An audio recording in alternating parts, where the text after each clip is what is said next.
नमस्कार विद्यार्थी मित्रांनो, स्वागत आहे तुमचं मॅथमॅटिकल गुरुजी या आपल्या नवीन यूट्यूब चॅनलमध्ये। विद्यार्थी मित्रांनो, आज आपण शिकणार आहोत इयत्ता 10वीचं गणित भाग 1 मधलं पहिलं प्रकरण, ज्याचं नाव आहे दोन चलातील रेषीय समीकरणे, linear equation in two variables. या पाठामध्ये आज आपण पाहणार आहोत सराव संच 1.1। विद्यार्थी मित्रांनो, इयत्ता 10वीची बोर्ड परीक्षा आता जवळ आलेली आहे। प्रत्येकाचं टेन्शन आता वरचेवर वाढत चाललेलं आहे, पण तुम्ही टेन्शन घेऊ नका, कारण आपण घेऊन आलेलो आहोत आता एक सिरीज घेऊन आलेलो आहोत। इयत्ता 10वीच्या बोर्ड परीक्षेवर आधारित मागील प्रश्नपत्रिकांचा सराव, त्याचबरोबर इयत्ता 10वीचे जे गणित भाग 1 आणि गणित भाग 2 चे जे सराव संच आहेत त्यावर आधारित सर्व प्रश्न आपण व्हिडिओमध्ये पाहणार आहोत। पण त्या अगोदर तुम्ही जर या चॅनलवर नवीन असाल तर आत्ताच आपल्या चॅनलला सबस्क्राईब करा, त्याचबरोबर बाजूचे जे बेलचं बटन आहे ते पण दाबा, जेणेकरून आम्ही अपलोड केलेले प्रत्येक व्हिडिओ आपल्यापर्यंत नवनवीन व्हिडिओ आपल्यापर्यंत लवकरात लवकर पोहोचतील। चला तर मग पाहूया पहिलं प्रकरण, दोन चलातील रेषीय समीकरणे। विद्यार्थी मित्रांनो, या पाठामध्ये आपण हे शिकण्या अगोदर आपल्याला थोडं बेसिक माहिती पाहिजे, नेमकं दोन चलातील रेषीय समीकरण कशाला म्हणायचं, बरोबर। त्याचबरोबर दोन चलातील रेषीय समीकरणामधल्या काही कन्सेप्ट आहेत त्या आपण पहिल्यांदा क्लिअर करू, त्यानंतर आपण सराव संच 1.1 पाहूया। हा जर व्हिडिओ तुम्ही पाहिलात तर तुम्हाला दोन चलातील रेषीय समीकरण एकदम सोप्या पद्धतीनं तुम्हाला क्लिअर जाणार आहे, त्यामुळं हा व्हिडिओ पूर्ण पहा। इकडं आपल्याला इथं दोन चलातील रेषीय समीकरणे या पाठामध्ये आपल्याला नेमकं चल कशाला म्हणायचं आपल्याला हे माहिती पाहिजे। फॉर एक्झाम्पल आपण इथं घेऊया आपण 5x, काय घेऊया 5x। याच्यामध्ये 5x मध्ये या x ला काय म्हणायचं आणि या 5 ला काय म्हणायचं हे माहिती पाहिजे आपल्याला। x ला काय म्हणायचं इथं चल म्हणतात, काय म्हणतात चल, व्हेरिएबल, याला काय म्हणायचं चल। आणि 5 ला हा जो 5 आहे बाजूला त्याला काय म्हणायचं सहगुणक, त्याला काय म्हणायचं सहगुणक म्हणजेच कोएफिशियंट म्हणतात। 5 हा काय आहे कोएफिशियंट ऑफ x, म्हणजेच x चा काय झाला 5 हा सहगुणक झाला आणि x हा चल। चल काय म्हणतात कारण चल हा कोणताही अक्षर असू शकतं।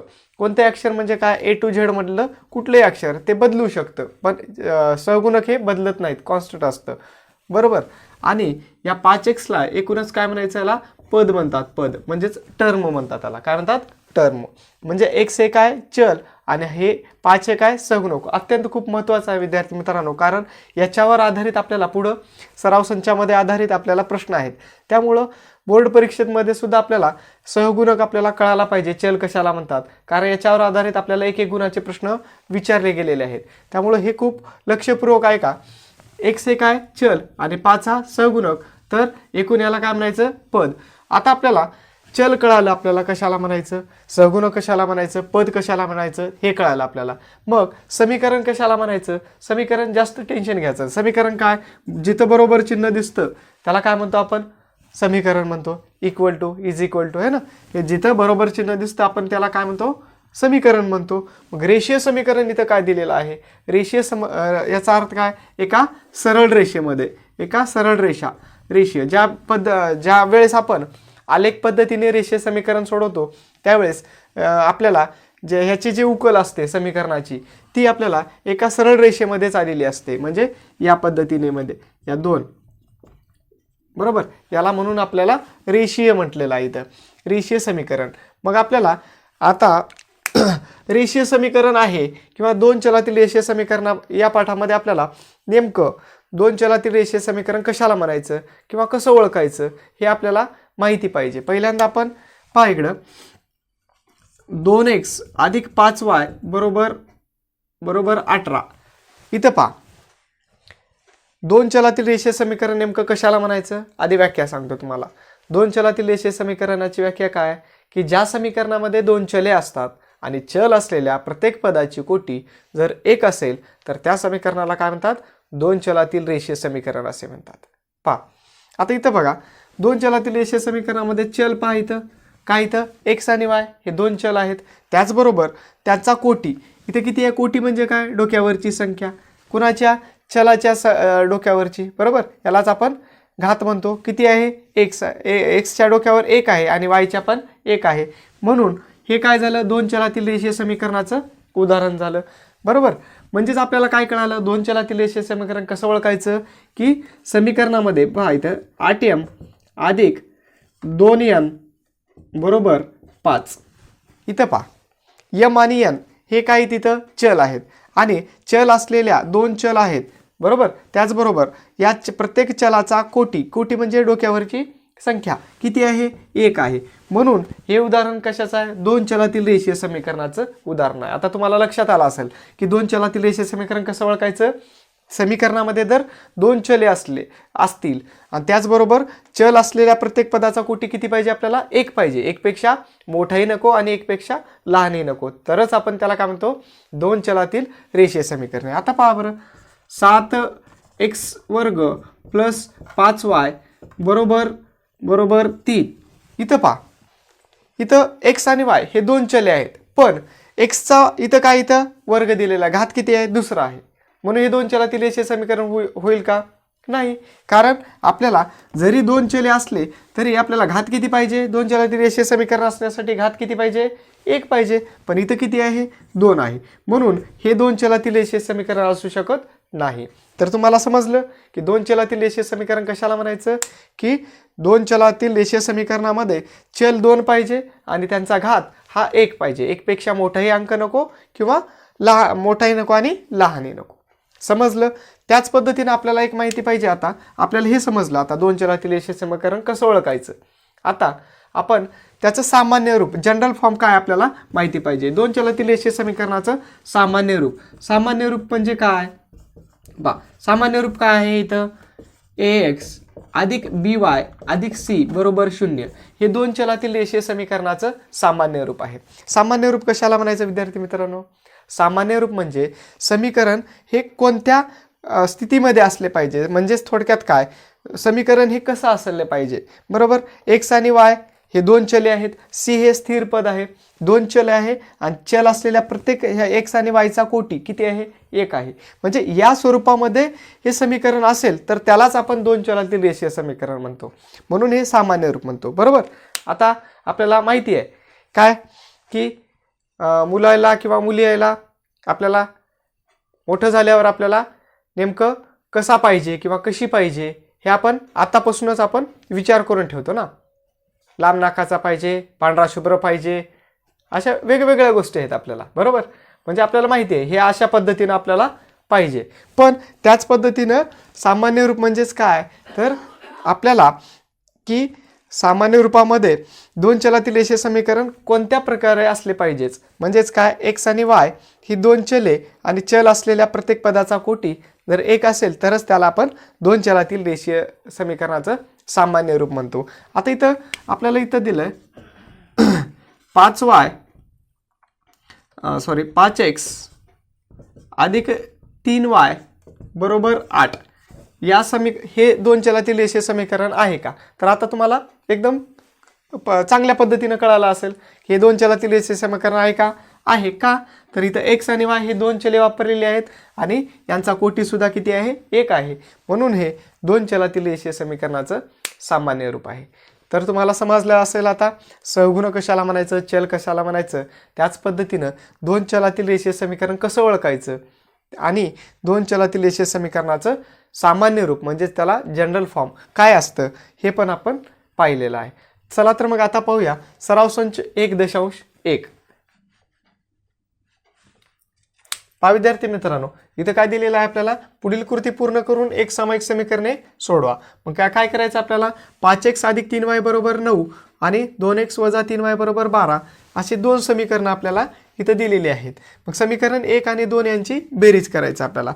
मग 5x अधिक 2x किती झाले, 5x आणि 2x 7x. आता अधिक 3y वजा 3y कटलेला आहे. आता 12 आणि 9 किती झाले, 21 झालेले आहेत.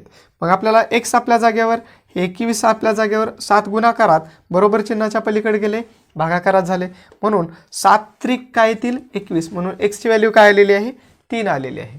आता x बरोबर 3 ही जी किंमत आहे ती कुठे ठेवलेली आहे, समीकरण 1 मध्ये ठेवलेली आहे. समीकरण 1 काय आहे मग, 5x अधिक 3y बरोबर 9. मग इथं आपण डायरेक्ट किंमत भरूया. म्हणजे 5x ची किंमत किती आलेली आहे, इथं 3 आलेली आहे. म्हणून इथं काय लिहायचं बॉक्समध्ये, 3 अधिक 3y बरोबर 9. आता इथं 3y बरोबर 9 वजा काहीतरी बॉक्स दिलेला आहे आपल्याला. आता इथं गोंधळून जातो आपण इथं, कारण एक स्टेप आपल्याला दिलेली नाही. त्यामुळं आपण इकडे बाजूला घेऊया. काय दिलेलं इथं 5 गुणिले 3 अधिक 3y बरोबर 9 हे दिलेलं आहे. म्हणजे सोडून घ्या. 5 तरी किती झाले 15 अधिक 3y बरोबर 9 बरोबर 9. म्हणून इथं काय होतील 3y आपल्या जागेवर, हे 9 आपल्या जागेवर, हे अधिक 15 बरोबर चिन्हाच्या पलीकडे गेले वजा 15. पहा इथं ही स्टेप दिलेली आहे. म्हणजे इथं काय येईल 3y बरोबर 9 वजा इथं काय येतील 15, म्हणजेच 5 त्रिक 15 बरोबर.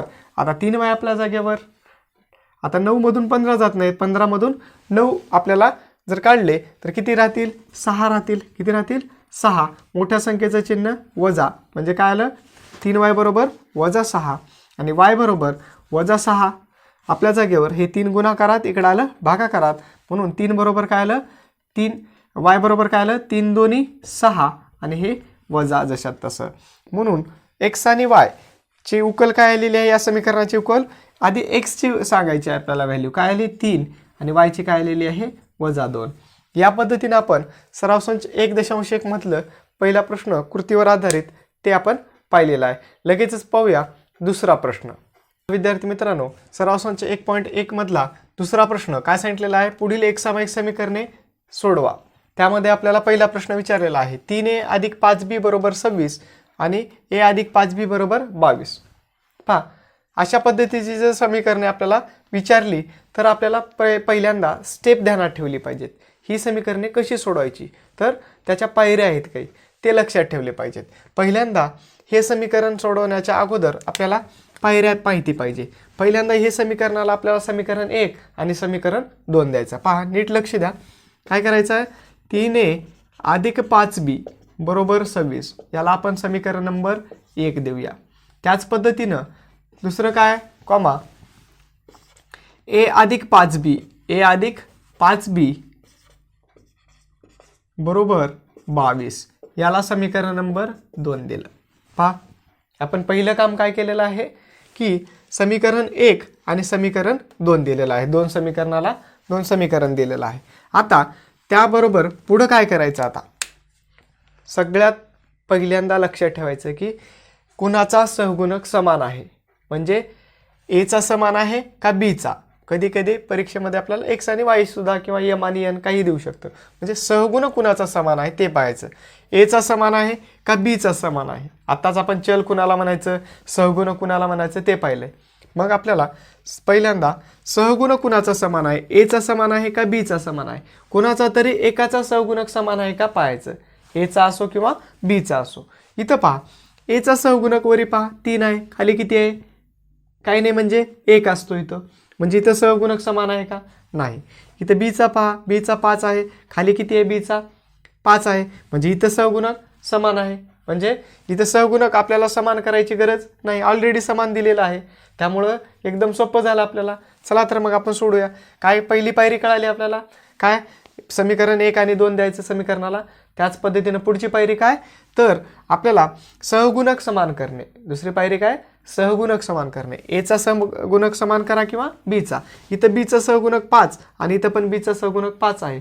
त्यामुळे इथं सहगुणक समान करायची आपल्याला गरज नाही, ऑलरेडी इथं सहगुणक समान आहे. मग आता खूप मुलांना प्रश्न पडतो की इथं सहगुणक समान असल्यावर बेरीज कधी करायची आणि समीकरणाची बेरीज आणि वजाबाकी कधी करायची हेच कळत नाही गुरुजी. मग अशा पद्धतीचे जर समीकरण सोडवायची तर एक गोष्ट लक्षात ठेवायचं विद्यार्थी मित्रांनो. इकडे बघा, जर समीकरणामध्ये बेरीज कधी करायची आणि वजाबाकी कधी करायची ते लक्षात ठेवा. जर समीकरणामध्ये चिन्ह जर सारखी दिसली, चिन्ह सारखी म्हणजे कशी हो गुरुजी, एकतर अधिक अधिक याला सारखी म्हणतात किंवा एकतर वजा वजा याला सारखी म्हणतात. जर समीकरणामध्ये चिन्ह कुणाला इथं पहा, इथं 5b आणि 5b यांची चिन्ह कसे आहेत, अधिक आहेत, याला सारखी चिन्ह म्हणतात. म्हणजेच एकतर अधिक अधिक किंवा वजा वजा असतील तर सरळ काय करायची, त्या समीकरणाची वजाबाकी करून टाकायची. काय करायची, वजाबाकी. ही खूप महत्त्वाचं आहे विद्यार्थी मित्रांनो, लक्ष द्या. जर चिन्ह जर सारखे असतील, सारखे म्हणजे अधिक अधिक किंवा वजा वजा, तर त्या समीकरणाची वजाबाकी करा. हे पहिला नियम. दुसरा काय, जर चिन्ह समीकरणामध्ये चिन्ह जर वेगवेगळी असतील, वेगवेगळी म्हणजे कशी हो सर? वेगवेगळी याचा अर्थ काय? एकतर अधिक वजाला वेगळी म्हणतात किंवा वजा अधिकला वेगळी म्हणतात. जर समीकरणाचे चिन्ह जर वेगवेगळे असतील तर त्या समीकरणाची काय करायची? बेरीज करायची. काय करायची? बेरीज. समजलं तर विद्यार्थी मित्रांनो? बेरीज करायची कधी आणि वजाबाकी कधी करायची हे खूप मुलांना गोंधळात गोंधळ निर्माण होतो. तर गोंधळ निर्माण होऊ द्यायचा नाही, कारण आपल्याला समजलेलं आता समीकरणाची बेरीज कधी करायची आणि वजाबाकी करायची. पहा इथं, आता इथं 5b आणि 5b यांचं चिन्ह कसं आहे? अधिक अधिक आहे. मग यांची बेरीज करायची का वजाबाकी? पहा बरं, इथं चिन्ह कसे आहेत? इथं सारखे आहेत, त्यामुळं अधिक अधिक आहेत, म्हणून आपण या दोन समीकरणाची काय करूया? वजाबाकी करूया. तर मग इथं एक वाक्य लिहायचं. काय लिहायचं इथं?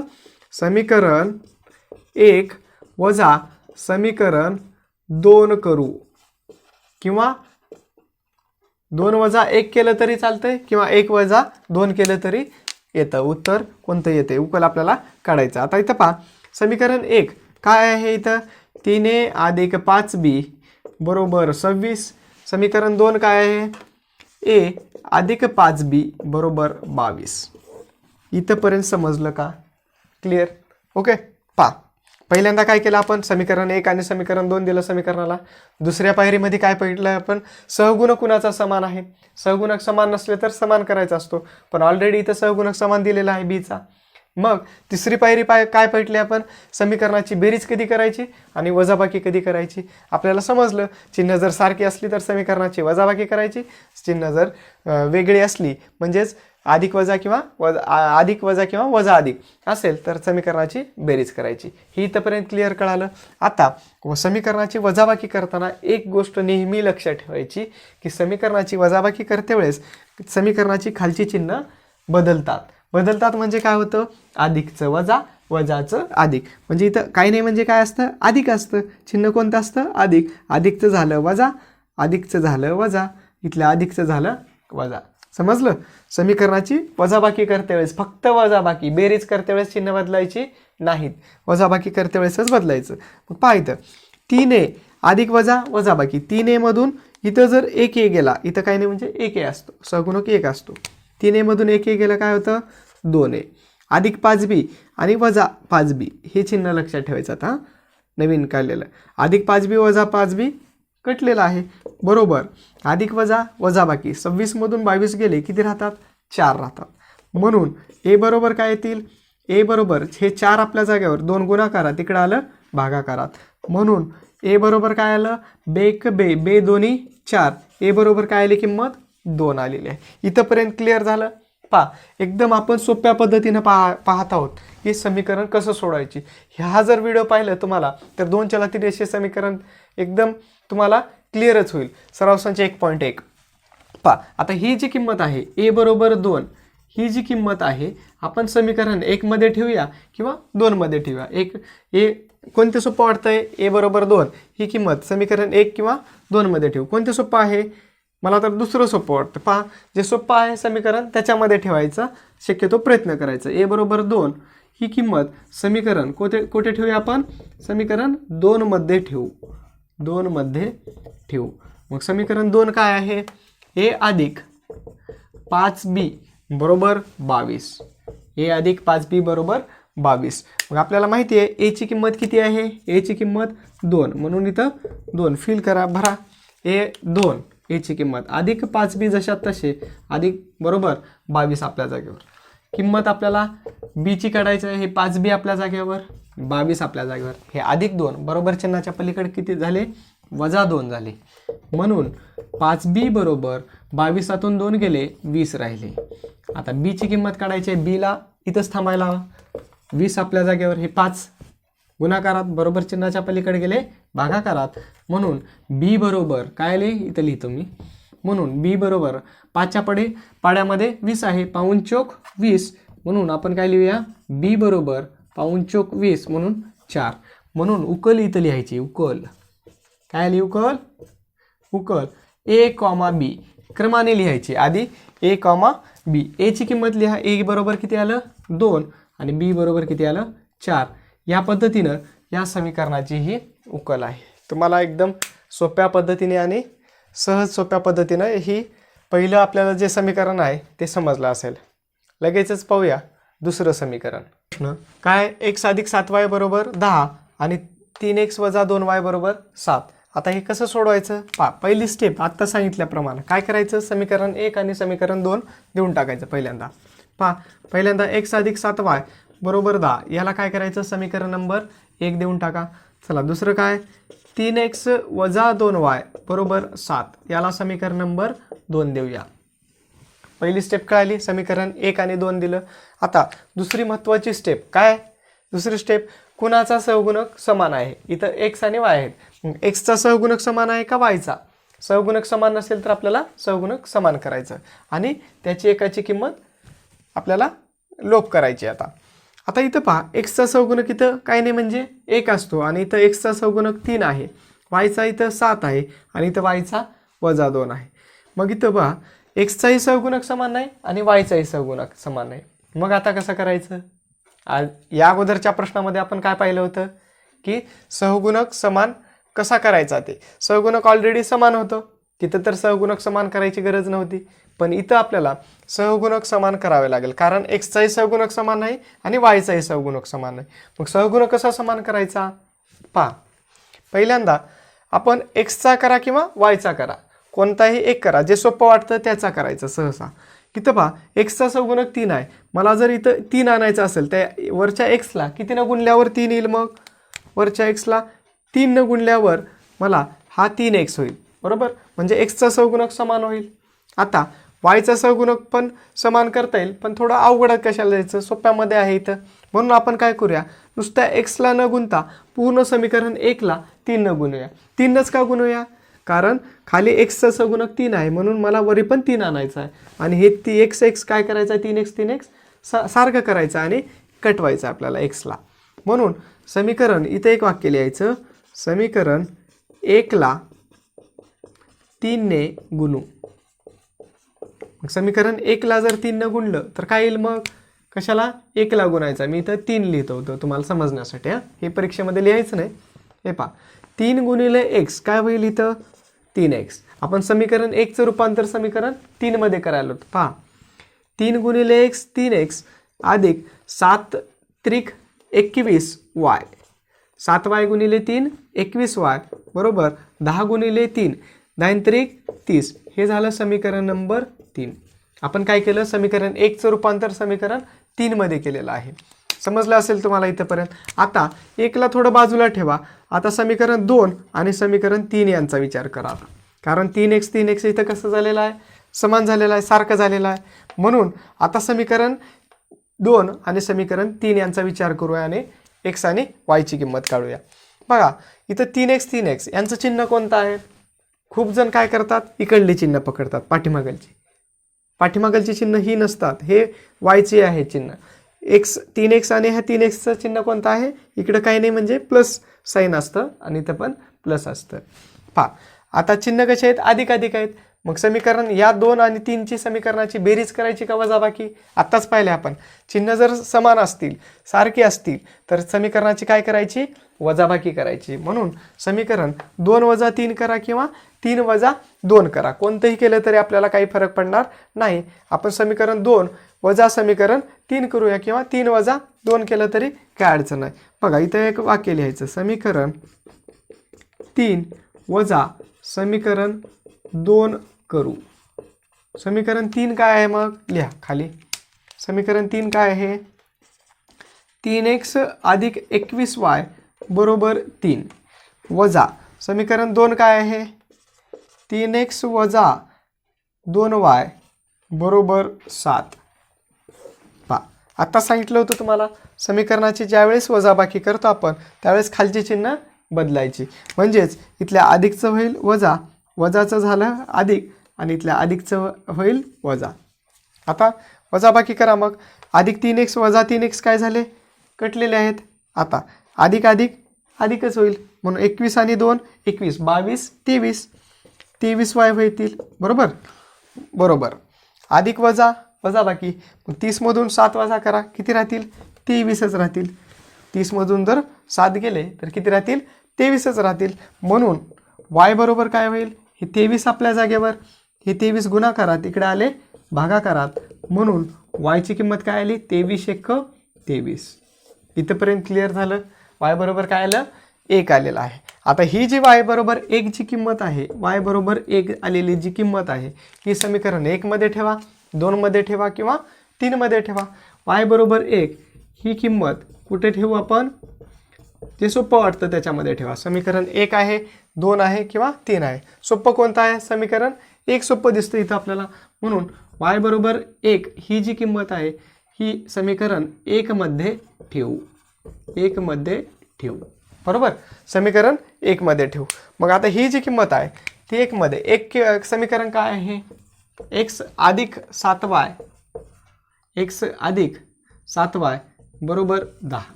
पहा विद्यार्थी मित्रांनो, x आपल्या जागेवर अधिक आपल्या जागेवर 7 गुणिले y ची किंमत काय आहे 1 आहे, म्हणून इथं 1 लिहा, बरोबर 10 आपल्या जागेवर, बरोबर आपल्या जागेवर 10 आपल्या जागेवर. म्हणून x अधिक 7 1 किती झाले 7 बरोबर 10, म्हणून x आपल्या जागेवर, हे 10 आपल्या जागेवर, अधिक 7 बरोबर चिन्हाच्या पलीकडे गेले वजा 7, म्हणून x बरोबर 10 मधून 7 गेले किती राहिले 3. म्हणजेच x आणि y उकल काय आली, म्हणून उकल बरोबर x, y बरोबर पहिल्यांदा x ची व्हॅल्यू लिहायची, x ची किती आहे 3 आणि y ची किती आली 1. या पद्धतीनं या समीकरणाची उकल आपण पाहिली, काय आलं उत्तर 3,1. ओके, तुम्हाला जर हा व्हिडिओ आवडला असेल तर लाईक करायला विसरू नका. पाहूया लगेचच तिसरा प्रश्न. पहा विद्यार्थी मित्रांनो, तिसरा प्रश्न काय इथं 2x + 3y बरोबर 9 आणि 2x अधिक y बरोबर 13. पहिली आपली पहिली पायरी काय, 2x - 3y बरोबर 9 याला समीकरण नंबर 1 द्यायचं. त्यानंतर दुसरं काय समीकरण, 2x अधिक y बरोबर 13. ही पहिली पायरी आपली, समीकरण 1 आणि 2 दिलं. त्यानंतर सहगुणक कुणाचा समान आहे बघायचं, एक्सचा सहगुणक 2 आहे, इथं पण एक्सचा सहगुणक 2 आहे. आता तुम्हाला समजलं असेल, पहिल्यांदा पायऱ्या लक्षात ठेवलं की समीकरण आपल्याला सोडवणं एकदम सोपं जातं. इथं सहगुणक एक्सचा 2 आहे, इथं पण एक्सचा 2 आहे, म्हणजेच इथं सहगुणक समान करायची गरज आपल्याला नाही, ऑलरेडी 2 2 सहगुणक असल्यामुळं सहगुणक समान आहेत. वायची सहगुणक समान करायचा काही तर नाही, ऑलरेडी कोणत्या तरी एक्सचा किंवा वायचा सहगुणक समान करायचा असतो. इथं ऑलरेडी एक्सचा सहगुणक समान करून दिलेलाच आहे ऑलरेडी. म्हणून आता आपल्याला बेरीज करायची का वजाबाकी करायची, बघा आताच पाहिलं आपण, चिन्ह जर सारखी दिसली तर सरळ काय करायची, समीकरणाची वजाबाकी करायची. मग समीकरण 2 - 1 करा किंवा 1 - 2 करा. आपण समीकरण काय करूया, वजाबाकी करूया. समीकरण 2 वजा समीकरण 1 करू. समीकरण 2 काय आहे, 2x अधिक y बरोबर 13 आणि समीकरण 1 काय वजा समीकरण 1 2x वजा 3y बरोबर 9 यांची वजाबाकी करायची. वजाबाकी करताना विसरायचं नाही, काय समीकरणाची खालची चिन्ह बदलायची, अधिकची वजा, वजाचं झालं अधिक आणि अधिकचं झालं वजा. आता अधिक 2x वजा 2x काय झालेला आहे, कटलेला आहे. आता अधिक अधिक अधिक 3 अधिक 1 4y किती झालं, 3 अधिक 1 4y बरोबर. आता अधिक वजा काय होईल, वजाबाकी होईल, अधिक वजा वजाबाकी, म्हणून 13 मधून 9 गेले किती राहतील 4 राहतील, 13 मधून 9 गेले 4, म्हणून y आपल्या जागेवर, हे 4 आपल्या जागेवर, हे 4 गुणाकारात इकडे आले भागाकारात, म्हणून y बरोबर 4 1 4, y बरोबर काय आली किंमत 1. आता y बरोबर जी किंमत आहे किती आली, y बरोबर 1 ही जी किंमत आहे कुठं लिहायची, समीकरण 1 मध्ये ठेवा किंवा 2 मध्ये ठेवा. सोपं कोणतं आहे, थोडं बेरजेकडे जायचं, समीकरण 2 मध्ये ठेवा. कुठेही ठेवली तरी किंमत येते, 2 मध्ये ठेवू. समीकरण 2 काय आहे मग, 2x अधिक y बरोबर 13, 2x अधिक y बरोबर 13. आता आपल्याला किंमत कोणाची माहिती आहे, y ची, म्हणून 2x आपल्या जागेवर अधिक y च्या ठिकाणी काय लिहायचं, इथं 1 लिहायचं, 1 बरोबर 13 बरोबर 13, म्हणून 2x आपल्या जागेवर बरोबर 13 आपल्या जागेवर, हे अधिक 1 बरोबर चिन्हाच्या पलीकडे टाकून द्या, काय झाले वजा 1, म्हणून 2x बरोबर 13 मधून 1 गेलं 12 म्हणून x बरोबर 12 आपल्या जागेवर हे 2 गुणाकारात इकडे आले भागाकारात, म्हणून x बरोबर काय आलं, x बरोबर 2×12, x बरोबर काय आलं 6. तर समीकरणाची उकल काय आली, म्हणून उकल बरोबर काय आली, उकल x, y, x ची व्हॅल्यू आधी लिहा, x बरोबर किती आलं 6 आणि y बरोबर 1. हे या प्रश्नाचे उत्तर आहे.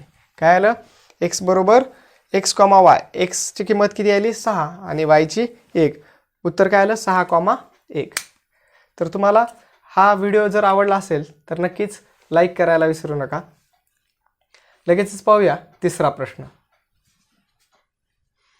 पहा विद्यार्थी मित्रांनो, चौथा प्रश्न काय, 5m - 3n बरोबर 19 आणि m - 6n बरोबर -7. पहा कसं सोडवायचं. पहिल्यांदा समीकरण 1 देऊ आपण. 5m - 3n बरोबर 19 याला समीकरण नंबर 1 देऊया. त्यानंतर पुढचा काय, m - 6n बरोबर -7 याला समीकरण नंबर 2 देऊन टाका. पहिली पायरी समजली आता तुम्हाला. तर आता लगेच बघा, आता काय करायचं आपल्याला, कुणाचा सहगुणक समान आहे ते पाहूया. आता सहगुणक कुणाचा समान आहे, m चा सहगुणक समान आहे का यांचा. m चा वरी 5 आहे, खाली किती आहे, काय नाही म्हणजे 1 असतो. n चा इथं 3 आहे आणि इथं 6 आहे, म्हणजे इथं m चाही सहगुणक समान आहे आणि n चाही सहगुणक आपल्याला इथं समान नाही. मग काय करायचं अशा वेळेस, सहगुणक समान करायचं. कुणाचाही करा, m चा सहगुणक समान करा किंवा n चा, कोणाचा तरी एकाचा सहगुणक समान करायचं. सोपं कोणतं जाईल आपल्याला सहगुणक समान कराय, m चा, कारण वरी 5 आहे, खाली पण मला 5 आणायचा आहे. तर मला या m ला कितीनं गुणल्यावर 5 येईल, मग हे लक्षात ठेवा. इथं कितीनं गुणावं लागेल मला, 5नं. कितीनं गुणावं लागेल, 5नं, तरच इथं 5m होईल. मग एकट्या 5m लाच गुणायचं का, m लाच गुणायचं का, नाही. समीकरण 2 ला, पूर्ण समीकरण 2 ला काय करायचं, 5नं गुणायचं, तरच 5m सारखे होतील, त्याला आपण कट करू शकतो. मग इथे काय लिहायचं आपण, समीकरण 2 ला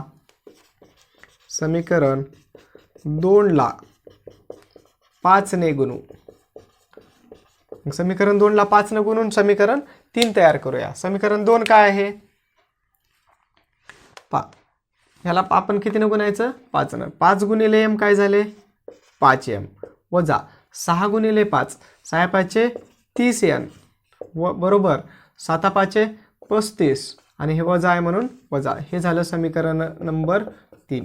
समीकरण 2चं रूपांतर समीकरण 3 मध्ये केलं. आता 2 ला थोडं बाजूला ठेवा, म्हणजेच आपण आता विचार कुणाचा करायचा, समीकरण 1 आणि समीकरण 3चा. मग समीकरण 1 5m इथं सारखं झालं आणि इथं पण सारखं सहगुणक समान झाले.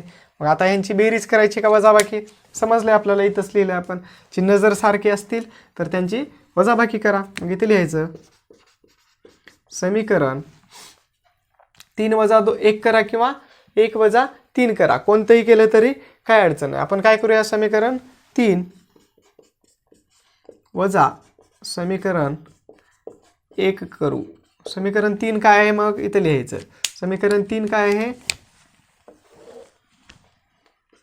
5m - 30n बरोबर -35.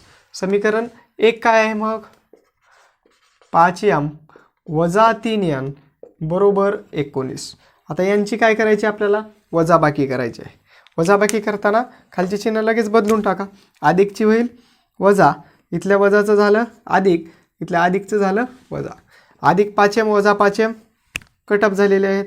आता वजा अधिक वजाबाकी, म्हणून 30 मधून 3 गेले, किती राहिले 27n.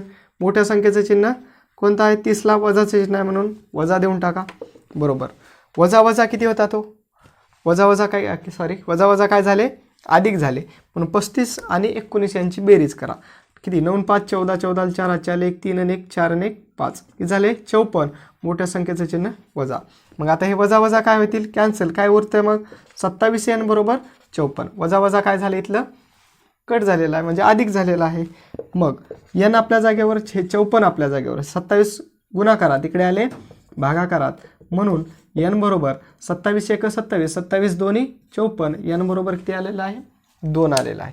यांची किंमत 2 आली. आता ही जी यांची किंमत आहे ती समीकरण 1 मध्ये ठेवा किंवा 2 मध्ये ठेवा. मग इथे लिहायचं एक वाक्य, n बरोबर 2 ही जी किंमत आहे, समीकरण कोणतं सोपं दिसतं, 1 सोपं आहे का 2 आहे का 3, कोणत्याही ठेवा. चला कशामध्ये ठेवूया आपण, समीकरण 1 मध्ये ठेवूया किंवा 2 ही सोपं दिसते. समीकरण 2 मध्ये ठेवू, समीकरण 2 मध्ये ठेवू. मग समीकरण 2 काय दिसतं इथं आपल्याला ते लिहा. समीकरण 2 काय आहे, m वजा 6n बरोबर -7. काय -7.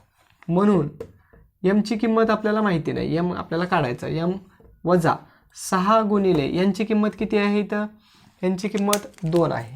यांची किंमत 2 आहे म्हणून इथं 2 लिहा बरोबर -7 आपल्या जागेवर. म्हणून m वजा 6 दोन्ही 12 बरोबर -7. म्हणून m बरोबर -7 आपल्या जागेवर, हे -12 बरोबर चिन्हाच्या पलीकडे गेले +12. म्हणून m बरोबर अधिक काय झाले, वजा बाकी 12 मधून इथं 7 गेले, किती राहतील 5. किती राहतील 5. म्हणून m, n बरोबर उकल काय आली, m ची किंमत आधी किती लिहा 5 आणि n ची किंमत किती आलेली आहे 2. अशा पद्धतीनं हे आपण चौथा प्रश्न सोडवलेला आहे.